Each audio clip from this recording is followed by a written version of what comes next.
Hi అండి. ఈరోజు వీడియోలో సొరకాయ కర్రీ ఎలా చేయాలో చూద్దాం. ఈ కర్రీలో పాలు వేసి కుక్ చేసుకుంటామండి. చాలా కమ్మగా ఉంటుంది. చాలా సింపుల్గా కూడా చేసుకోవచ్చు. తప్పకుండా ట్రై చేయండి. మీడియం సైజ్ సొరకాయని తీసుకోండి. దీని పైనున్న చెక్కు తీసేసి ఇలా చిన్న చిన్న ముక్కలుగా కట్ చేసి పెట్టుకోండి. ఈ విధంగా ఇది పక్కకు పెట్టుకోండి. స్టవ్ వెలిగించుకుని ఒక కళాయి పెట్టుకుని కళాయి వేడెక్కినాక సిమ్లో పెట్టుకోండి. 3 స్పూన్ల వరకు ఆయిల్ వేసుకుని 6 ఎల్లుల్లిపాయ రేకులు పొట్టు తీసి దంచి వేసుకోండి.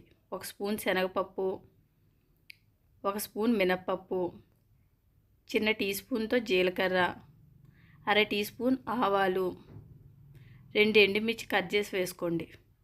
ఇవి ఒకసారి కలుపుకోండి. ఇవి కొంచెం వేగినాక కరివేపాకు కూడా వేసి ఒకసారి కలుపుకుని ఈ పోపుని వేయించుకోండి.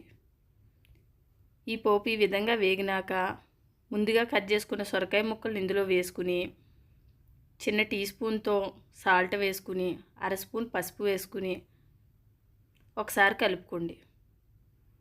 ఒకసారి కలిపి మూత పెట్టి మగ్గించుకోండి. సొరకాయలో వాటర్ ఉంటుంది కాబట్టి వాటర్తోనే సొరకాయ అంతా ఉడికిపోతుంది. మధ్య మధ్యలో మూత తీసి ఈ విధంగా కలుపుతూ సొరకాయ ముక్కలు బాగా ఉడికేంత వరకు ఉడికించుకోండి. ఈ విధంగా ఉడికినాక అర స్పూన్ కారం వేసుకోండి. ఒకసారి కలుపుకోండి. మూత పెట్టి మగ్గించుకోండి. ఒక 5 నిమిషాలు మగ్గించుకుంటే సరిపోతుంది.